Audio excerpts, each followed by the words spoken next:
sound that saved a wretch like me. I once was lost, but now I'm found. Was blind, but now I see. هنقراو من كابيتل 1 نبدأ من verse 13 صار آخر الكابيتل. First letter of Peter, chapter 1, starting from verse 13.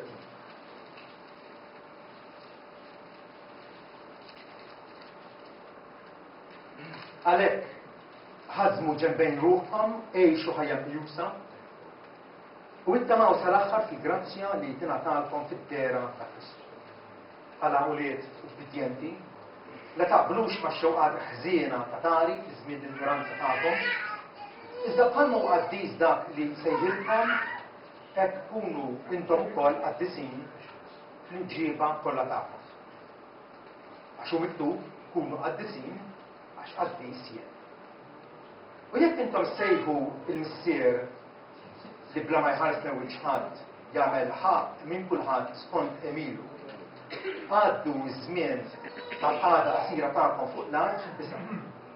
Billi tafu li kontu mifdijin il-ħajja firħa tagħkom li ħadtu bit-tradizzjoni mingħand missirietkom, mhux bi ħwejjeġ li jitħassru imma bħal huma l-fidda u d-deb, imma bid-demm prezzjuż ta' Kristu bħal ħaruf bla qajb u bla kefet.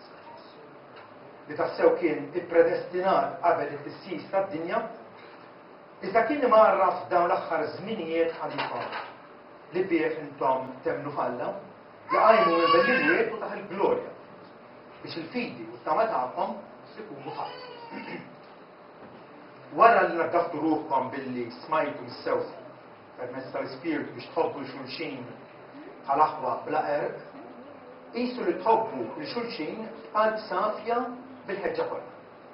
Billi twelidtu mill-ġdid minn nisel mhux li jitħassan, imma li ma jitħassarx permezz tal-kelma tal-ħajja u li tibqa' għaddejja.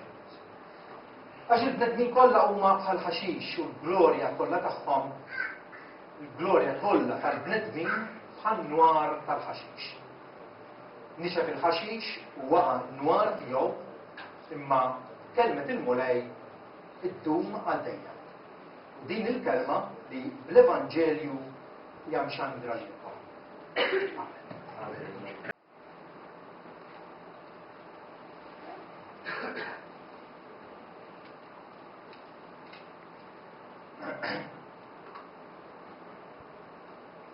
Allora semmejtilkom illi l-apostli u l-allima bikrija tal-Knisja meta kienu jkellmu lin-nies mitlufa aktar kienu jsemmulhom l-irxox ta' Kristu mill-mewt ta' Kristu.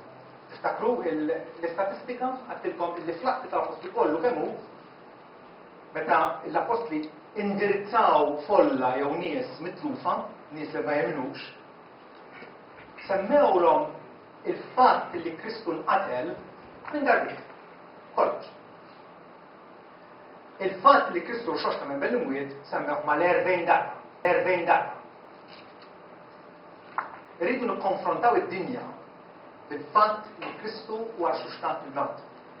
Imma issa bejnietna li aħna diġà nemnu li Kristu huwa xuxtat, l-apostli għalmuna ma' kull opportunità li jsibu f'kull okkażjoni fl-ittri tagħhom fil-Vanġeli jgħalmuna xi tfisser il-mewt ta' Kristu.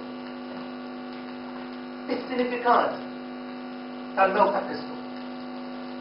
U dak li se nagħmlu propjament illum. Fejn hawnhekk l-Apostlu Pietru fil-littra fil-pass li qrajna dal-għodu stess. Fil-waqt li qed titkellem dwar id-dusija tagħna jgħidilna li intom kontum mifdijin mill-ħajja firħa tagħkom li ħadtu bit-tradizzjoni minn missirietkom. mhux bi ħwejx li jitħassru bħalma il-fidda u d-deb imma bid-dem prezzjuż ta' Kristu. Ħan konċentraw illum fuq id-dem ta' Kristu. Il-Bibja issemmi diversi drabi id-dem ta' Kristu. Issemmi wkoll il-mewt ta' Kristu, il-sakrifiċċju ta' Kristu, il-passjoni ta' Kristu, ma speċifikament id-dem ta' Kristu.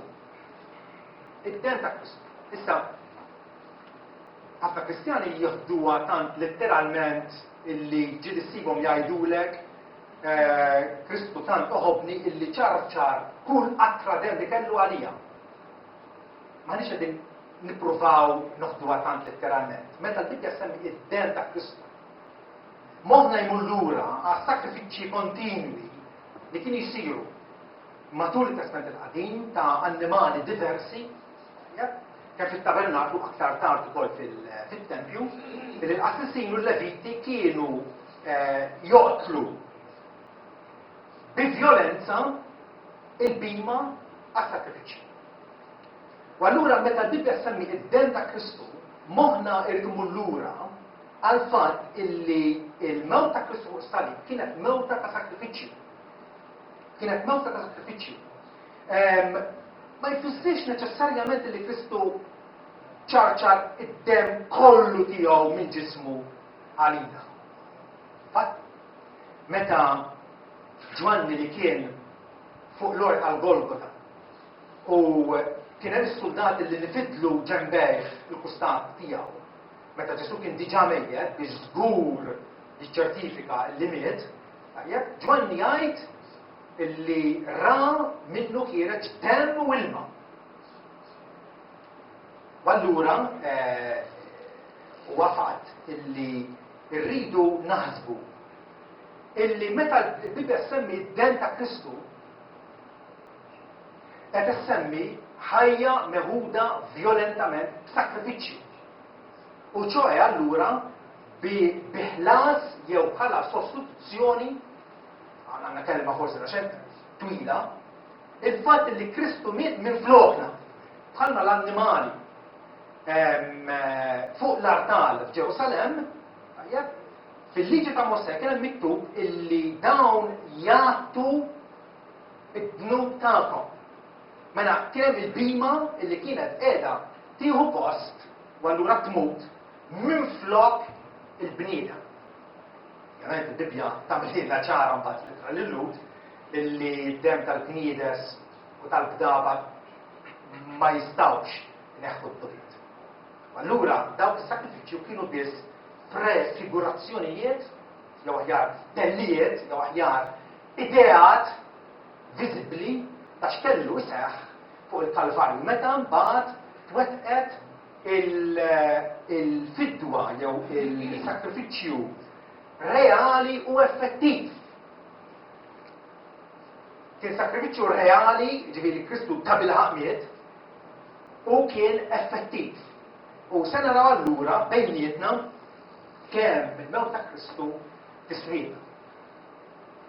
Għadarbara ngħid illi kważi ma jixraqx il-mitlu tispjegalu ikun tajjeb, tispjegalu il-mewt ta' Kristu xi tfisser qabel ma jaċċetta illi Kristu miet storikament ġifieri bħala fatt illi miet fuq il-Kalvarju u kien xulxtat mhux se jkun ikkwalifikat, mhux se jkun kapaċi illi jirċievi, illi jaċċetta x'kienet tfisser dik il-mewt fuq il-Kalvarju. Illa għaliex hu f'moħħa jirraġuna mietu tant nies.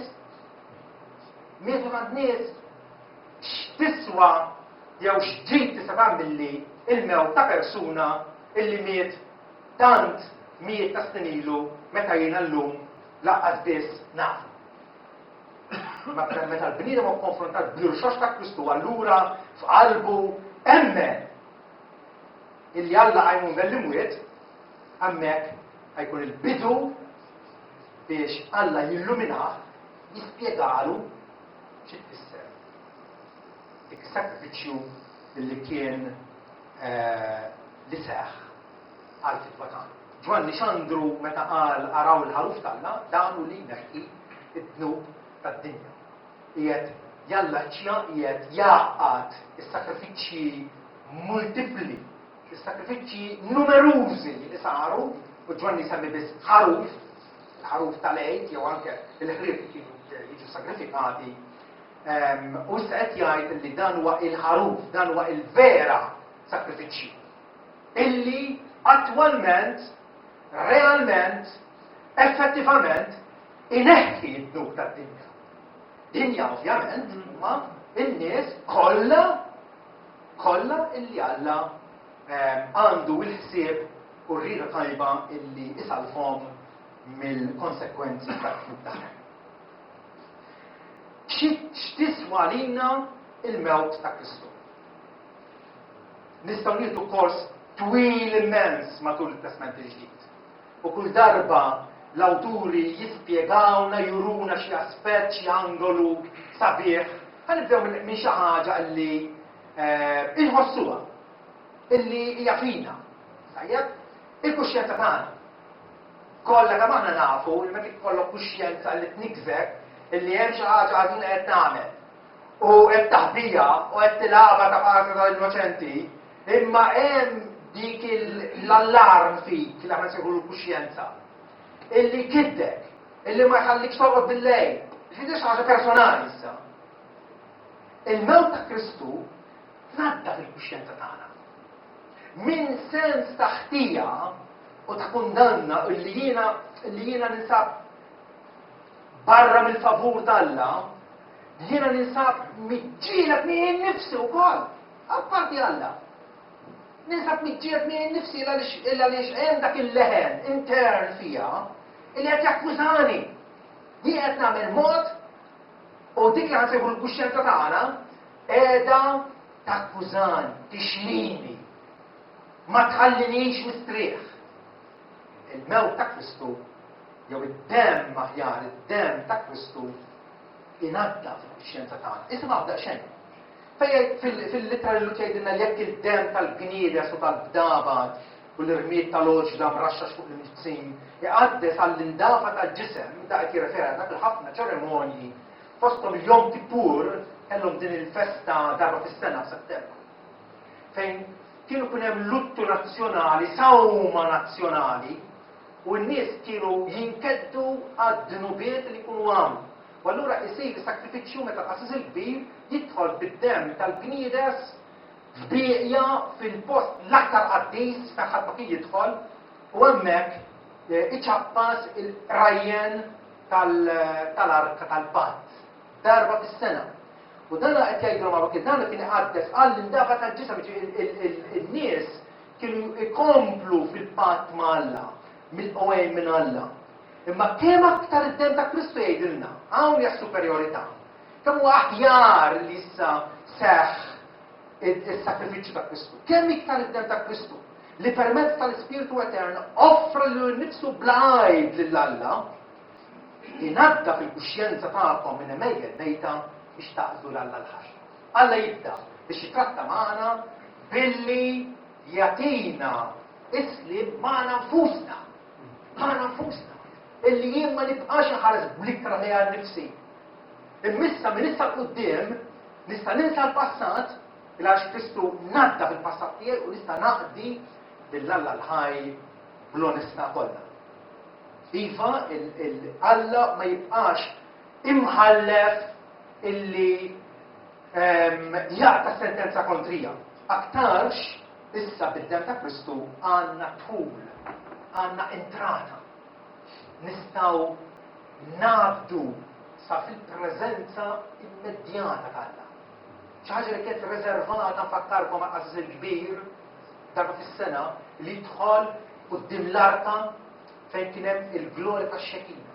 Kien hemm manifestazzjoni viżibbli tal-glorja tagħna.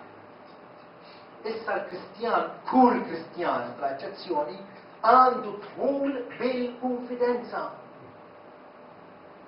Biex jidher quddiem Alla jagħtih qima u jitolbu it-talb tiegħu. F'kapitlu 10 tal-istess epistola infatti naqraw illi billi għandna il-fiduċja, għandna l-konfidenza اللي ندخل في السانتواريو بالدم تا ġesu xaġa kien jagħmel qasas kbir ma aħna issa dħalna f'santwarju aħjar għandna fl-imkien ta' smawiet għandna fil-preżenza tagħna. Kif tħallna? Bit-triq ġdida u ħajja li ġesu fetaħ għalina minn ġol veru jiġifieri ġismu.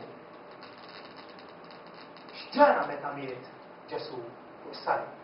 Il-portiera tat-tempju li kienet tifret il-post qaddis mill-post l-aktar qaddis iċċartet minn fuq s'isfel. Alla jrid juri dan d-dinja l-azzjoni tiegħi, mhux il-bniedem li fetaħ it-triq. Huwa Alla permezz ta' ibnu li issa fetħilna entratura passaġġ mogħdija biex aħna liberament nidhru quddiem Alla. Aħna nafu li Alla tagħna u Alla ta' qdusija li ma qal. Alla ġust, Alla li ma jaħmilx il-ħażen, kif nista' jien duda tal-art, kif nista' jien trapp nider quddiem Alla mingħajr ma nkun irruftan. Mingħajr ma nkun imwarrab. Xkura ċandi. Ġwanni fl-ittra tiegħu jgħidilna illi jekk aħna nimxu fid-dawl, meta timxi fid-dawl ġifieri illi l-imġiba tiegħek regolarment bid-drawwa hija imġiba ubbidjenti għal Alla. Fil-biża tiegħu, jekk aħna nimxu fid-dawl bħalma hu fid-dawl, aħna mxarkin bejnietna. Hemm komunjoni, hemm rabta, hemm ħbiberija bejnietna. Fi ħbieb jiftehmu bejniethom. U jimxu flimkien għax appuntu jiftehmu. Jiftehmu għandhom l-istess għanijiet, l-istess xewqat, l-istess ambizzjoni, l-istess gosti. Alla kan l-gosti tiegħu, Alla kan l-ambizzjonijiet tiegħu. U ċoħe li aħna nitqazzu bħalma hu qaddis għalilna Pietru fl-ittra tiegħu. Kunu intom il-koll qaddisin għax qaddisin. Issa allura qed jgħidilna Ġwanni illi jekk aħna nix fid-dawl bħalma hu fid-dawl, aħna mxarkin bejnietna u x'jiġri? Id-demm ta' Ġesu Kristu inaddafna minn kull dnub, nesperjenzjaw mument b'mument it-tarif ħelu, it-tarif li ġibidna tant faraġ li aħna nies maħfura. Nies maħfura. Nies illi Alla quddiem Alla m'għandniex kont ta' dejn x'niskontaw. Għaliex għax Kristu ħallsu id-demm tiegħu. Id-demm kien il-pagament Ġwanni jitenna u jifraħ. Minkejja kien eżiljat f'Patmos, minkejja kien tant ġarra persekuzzjonijiet u tbatijiet minħabba l-Evanġelju. Jiftaħ l-Apokalissi tiegħu billi jgħidilna lilu li ħabna u li ħasilna minn dubietna f'demmu stess. Ħasilna minn id-dem ta' Kristu jaħsel, jnaddaf, jippurifika. Jekk għandna nfittxu purgatorju, hemmu il-Kalvarju huwa il-purgatorju tagħna. Allura waqt li aħna mexjin matul din it-triq għal dak il-pellegrin illi semmiet oħtna tal-għodu. Għad nagħmlu l-avvanz tagħna lejn Sion ten fuq. Għandna destinazzjoni x'nilħu. Għandna tmiem nafu f'liema direzzjoni sejrin. Matul it-triq ħaniltaqgħu mat-tixkil vera. Matul it-triq ħaniltaqgħu ma' diversi doppi, ostakli, illi jippruvaw jisvijawna, illi jippruvaw jiqirduna. U għet minnom huwa x-xitan innifsu. Blanġli ħżina tiegħu, illi aħna nafhom bħala demonji, li għankem ma narawhomx u hawn hija l-biċċa xogħol, hawn hija l-bużilnis. Illi l-għadu tagħna huwa inviżibbli. U allura huwa aktar u aktar diffiċli u skabruża l-biċċa xogħol. Is-serrija tagħna, t-taħtija tagħna kontra l-ħażen, meta x-xitan qiegħed jifrex trappoli nazbiet l-għawlin bil-makakkerija tiegħu u jixlina wkoll b'dax ovvjament aħna nafu aħna nfusna illi għadna ma lħaqniex it-tmiem. Il-perfezzjoni aħna ngawdi hija l-perfezzjoni ta' Kristu kreditata fil-kontana Ma mhix perfezzjoni pratika. Iġifieri qed ngħid illi jien ma ngħix 100% fuq bidjenza għal-liġi tagħna. Nixtieq. Nipprova, nagħmel ħilti, nitlob il-Alla biex isostnini. Ma naf li mhix xi. Il-Bibja wkoll tgħid illi jekk aħna ngħidu li ma nibdlu, aħna qabbina fusna u l-verità mhix fina. U allura x-xitan isib l-okkażjoni sabiex billi nafu li għadna nisolħu dak li ħajkunu il-fdal tat-tnub, Pawli sejħlu il-laħam, saks, il-ġibda fina għal-ħazen, illi rridu nirreżistuha kontinwament, ix-xitan jiżadik. U jixtrina qudiem Alla bħalli kif tista' taċċettom il-dawk in-nies li fl-aħħar mill-aħħar mhumiex aħjar ma' ħadd ieħor, ħafna drabi jippretendu li huma aħjar, imma mhumiex. Dak it-tip ta' insinuazzjoni satanika li għaddejja ħin kollu, kif se nirribattuha, kif se nelbuha. Rivelazzjoni 12. Vers 10 jgħid u smajt leħen qawwi jgħid fis-sema issa ġiet is-salvazzjoni u s-saħħa u s-saltna ta' Alla tagħna u l-ħatma ta' Kristu tiegħu il għaliex intefa' barra ix-xellej jew l-akkużatur ta' ħutna. Dak li kiexlihom lejl u nar quddiem Alla tagħna. Xitan jaf x'aħna, jaf aħna tafal, jaf kemm aħna mid-dinbin. X'nistgħu nagħmlu kontra avukat brikkun bħal dan? Kontra dawn l-akkużi li jekk aħna onesti nagħmlu konkużi vera. Għax vera Nisimgħu il-risposta. Huma rebħuh bix-xitan. Huma qelbuh. Bid-dem tal-ħaruf. Qelbuh bid-dem tal-ħaruf meta Kristu mitwassalih. Lix-xitan żarmah. Lix-xitan eridlu l-effettività kollha tiegħu. Ix-xitan ovvjament tal-kelb li marbut biċ-ċinga u ċ-ċinga msambra mal-ħajt. Ħajkompli jibbaħ. U ħajkompli jagħmel l-istorbi tiegħu. Ma jistax jibnek. Ma jistax jibnek. Ma jistax jagħmellek ħsara. Huma rebħuh bid-dem tal-ħaruf u bil-kelma tax-xhieda tagħhom ma ħabbewx ħajjithom sa ma ħadu l-mewt. Il-Kristjan jirraġuna jiġri x'jiġri anke jekk immut martri, anke jekk in-nies iduru kontra tiegħi, l-edewwa kollha tiegħi huma mirbuħa u l-ara għadu tagħna ċertament huwa x-xitan. Imma Kristu meta miet fuq s-salib kisbinna l-libertà. Kisbinna l-libertà biex issa flok nisimgħu l-insinuazzjoni ta' Satana, nisimgħu l-leħen tagħna. Ġesu stess għadilna xejn jisimgħu leħni. Għandna ċerta fakultà, ċerta abilità li aħna nisimgħu l-leħen tar-rajt tajjeb. Illi seħna tiegħu jisimgħu joħorġu barra jimxu warajh. U Ġesu għalina tihom il-ħajja dejja. Ma jintilfu qatt. Matul din it-triq allura aħna illiberati biex aħna insegwu b'mod prattiku, b'mod konkret lil dak illi liberana. Pawlu jispjega din. Kristu liberana. Ma Pawlu qal aħna mmexxijin qisu f'purċissjoni trionfanti wara Kristu. Aħna volontarjament għażilna għax din hija loġika u din wieħed nixtaq illi nkunu l-sira ta' Kristu għax hu liberana. U li tkun il-sir tiegħu hija l-aqwa libertà.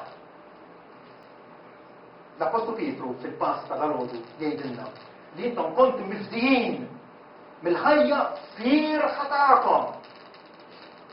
Si, ma nasbux intom għandkom l-għażla illi ma toġobkomx il-mixja Kristjan tistgħu tmorru lura. Tistgħu tmorru lura l-ħajja passata tagħkom. Jaqblilkom xi lieħ kellkom, xi profitt kellkom dak kien meta kontu il-sira tal-passjonijiet mid-imba tagħkom. Il-sira tad-dinja. Pietru jgħidin intom kontu mifdiem il-ħajja vanituża tagħkom. Vanituża ġifieri, m'hemmx qiegħed fiha.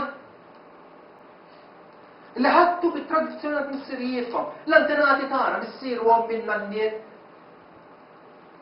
hawn jien maħba fihom. Imma kif ġejt jiena? Dak li twilet mill-laħam u laħam. Vera? Il-bniedem midneb x'kapaċi jwellet jiġi fid-dinja bniedem midneb bħal. Dak li għet mill-ispirtu ġa jgħidilna huwa spirit. Issa għandu l-libertà. Fejn hemm l-ispirtu talla hemm il-libertà. Għalhekk Pawlet jgħidilna hawnhekk illi aħna issa rridu nżommu li nfusna konxi u konvinti illi aħna mifdijin, mixtrijin għal Alla sabiex inkunu tiegħu. Iva bil-dem ta' Kristu. Bitu bil-raġuna u eksa jaħlu id-dem prezzjuż ta' Kristu. Prezzjuż ta' Kristu. Dem ta' valur infinit.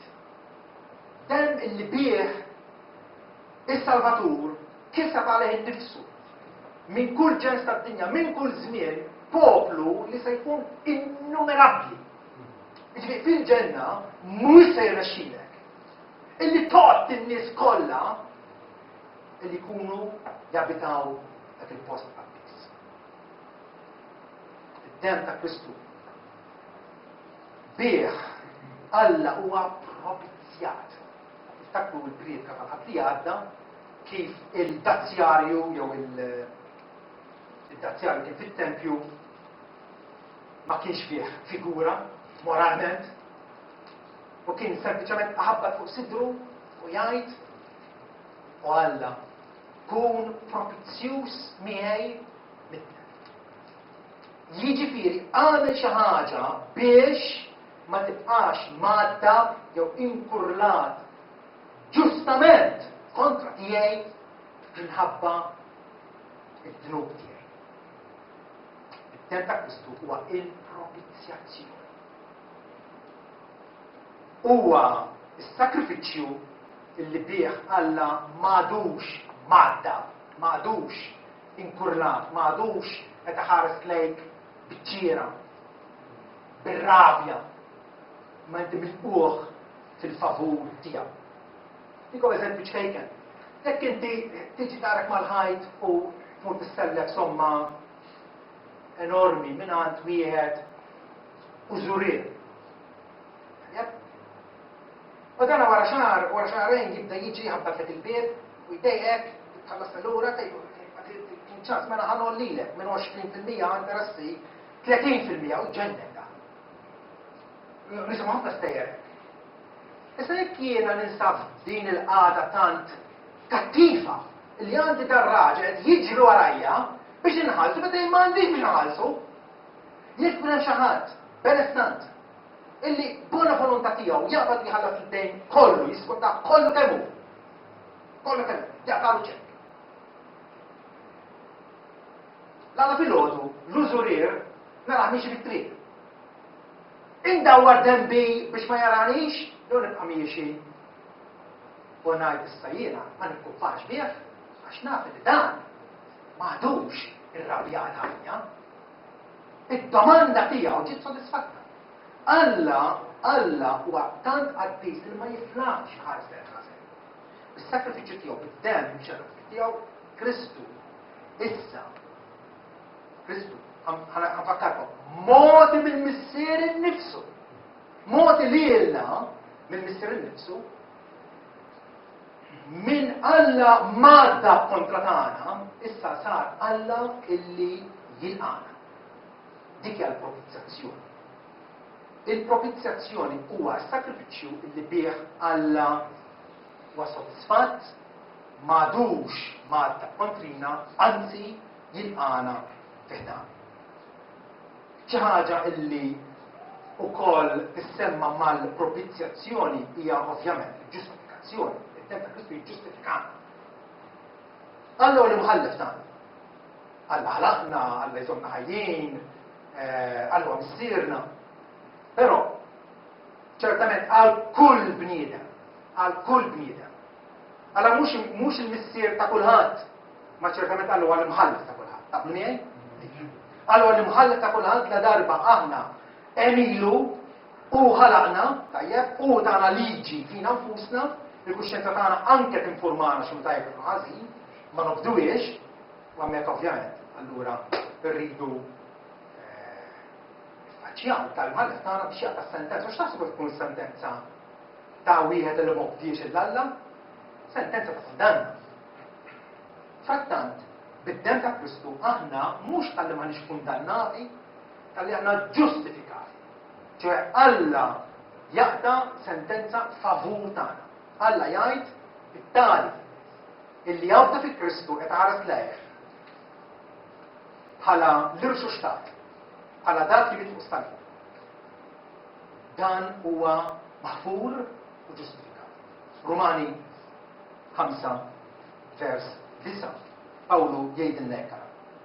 Aktar u aktar mela, billi għandna ġustifikati b'demmu, ġifi dan huwa stat ta' fatt. Il-kull Kristan huwa ġustifikat bid-dem tiegħu. Inkunu salvati mill-għada permezz tiegħu. L-għada b'Alla finalment meta se jintwera mhux fil-ġudizzju, fil-ġudizzju. Meta ibnu stess li hu ħatru li mħallef fuqna, tajjeb? Il-dawk illi ma jkunux taw kasu jopponew jew għamlu fattihom, jisaw dik is-sentenza tal-biża. Tbedu minni intom li tagħmlu ma waqt jgħidilna li se nkunu salvati mill-għada tiegħu. Jew għeda. Għaliex għax diġà aħna ġustifikati. Alla diġà iddikjarana ġusti permezz tad-dem ta' Kristu. Nistgħu ngħidu wkoll illi d-dem ta' Kristu huwa l-fidwa tagħna. Issa, meta ngħidu fidwa hija proprjament prezz li jitħallas biex dak li ma jibqax il-sir. Imma jinqala mill-iskjavitu tiegħu u jkun jista' jgħix ħajja ta' wieħed liberu. Id-dem ta' Kristu huwa il-fidwa tagħna. Efesin wieħed seba' jgħidilna li fi Kristu għandna il-fidwa. Għal darb'oħra isimgħuh għandna l-fidwa. Jiena nista' ngħid għandi l-Bibja f'idejja, tarawa, għandi 1000 euro l-bank, għandi ġifieri hija xi ħaġa reali ta' issa. Għandna l-fidwa permezz ta' demmu. U l-fidwa meta kif olli nispjega il-maħfra tad-dubier. Skont il-għana tal-grazzja tiegħu. Alla jifdina, Alla jaħfrinna il-għaliex u Alla ta' grazzja li ma bħal. Alla tagħna l-Kristu meta aħna laqqas disponnat twelidna. Tawulna diġà. Mela f'dan is-sens aħna mixtrin bid-dem ta' Kristu. Kieku taf Alla x'valur. Konna bla valur. Imma Alla poġġa valur fuqna. Il-valur illi bih xtrana għalih nnifsu. Għax ftit. U meta jidhirlek li tista' tibqa' tajman u indifferenti u taqdil Alla meta jkollok aptit u tbija u tipprova ggawdi bid-dinja u bis-salta tal-din. Aħseb dik. Alla xtrak għalih nifsu. Hawn ma tkellem lill-grupp ta' Kristjani f'Efesu. Li kienu attwalment presbiteri immexxejja tal-Knisja. Għalilhom kuntu ħsib il-merħla tal-Alla. Illi hu xtara b'demmu stess. Apparti qed jgħidilna li Kristu Alla. Simgħu. Kuntu ħsib il-Knisja tal-Alla illi hu xtara b'demmu stess. Atti 20 Amin, mhux qed jgħidilni. Apparti qed jgħid Kristu Alla li xtrana, imma l-prezz imħallas. Il-prezz biex aħna nkunu tiegħu, biex aħna nkunu tiegħu kemm bil-ħolqien kif ukoll bil-fidwa. Ejjew mela ngawdu l-wirt tagħna. Ngawdu dak li Alla kisbilna, dak li Kristu kisbilna bid-dem tiegħu.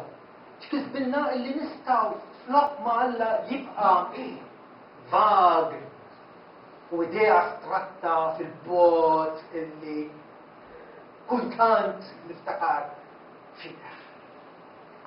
Tista' tgħix fi qrubija miegħu. Tista' tgħix f'intimità ma' Alla. Ġesu inkoraġġina kemm darba sejħulu missierkom ta' sfawwiet għax hekk hu. المسير اللي عرق يستريح مسير عنده فاميليا أولاد اللي يعطيه وصيبهم وينتقرام جورناتا بجورناتا وكل ما يعمل على الجيل تاعهم. دانو ولا كان اللي احنا قربنا لايك عند البهرة بالدم تاع كريستو. افسين 2:13 يدنا اللي في كريستو انتم وقال فتايتو. capitolo 2, scusate, 2:13. Imma issa fi Kristu Ġesu. Għakina għalinna konna minnaj Kristu, barra mill-partijiet ta' Izrael, minnar tagħnu, minnar ħajja, laħħar minnaj Alla f'din id-dinja. Imma issa fi Kristu Ġesu, intom li darbu kontu il-bot ħafna, siltu qrib bid-dem ta' Kristu. Kristu qarribna lejn Alla. Din hija rekonċiljazzjoni, din hija l-ħbiberija li Kristu għalanna biex aħna ingawduha, mhux biex aħna nitkelmu dwarha, biex aħna ngawduha. Biex aħna ngawdu kol slem illi Kristu għalanna bid-dem tiegħu. Kolossin 21 Pawl jgħidilna illi wara li ġab slem, Kristu ġab slem, ħadem slem. Qabel kien hemm avversità bejn bniedem u Alla, il-bniedem naħa, Alla fuq naħa, Alla ma jridx jitħallaf mal-bniedem. Il-bniedem ma jridx jaf Alla, għax hemm tittikkatta xulxin. Alla jiddomanda li jekk il-bniedem se jagħmilha miegħu, il-bniedem tkun perfett. Il-bniedem jiddomanda minn Alla li Alla inaqqas l-istandard tiegħu jemes għadlu, ma jgħetix kasu, u nimxu flimkien. Le. Kristu ħadem islem. Iż-żewġ gruppi, iż-żewġ partijiet, Alla u l-bniedem, il-ħalli u l-ħlejqa, Kristu qarribhom flimkien, ħabbibhom flimkien. Ġab islem permezz tad-dem tas-salib tiegħu u ħabbib il-ħwejjeġ kollha miegħu l-miksu bih. Bħalissa Kristu tana illi ngawdu dan islem u għet jgħidina wkoll illi fil-għatja sal-jum illi kollox ikun fl-islem. U ċoħe il-ħazen u l-ħżiena impenitenti illi jibqaw bebusija tal-ras kontra Alla, bibbi titkellem dwar mizbla fil-versans tal-kelma.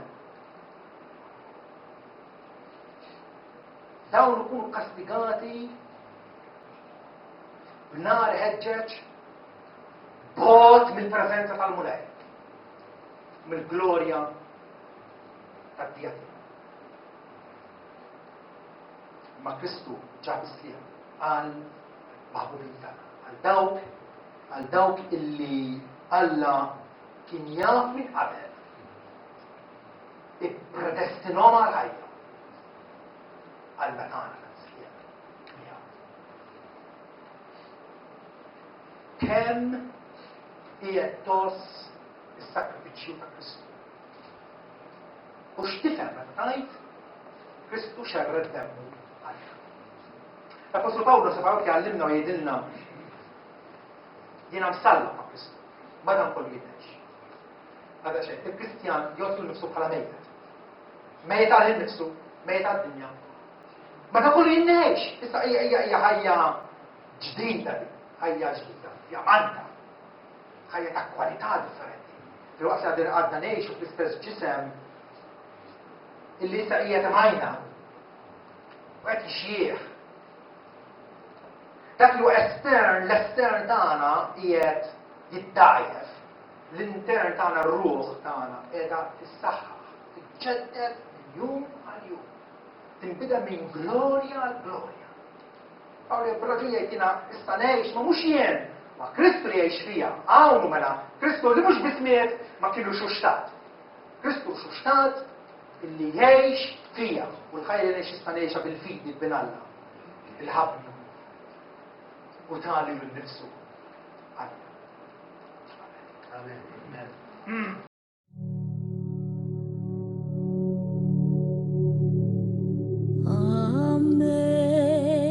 Amazing grace,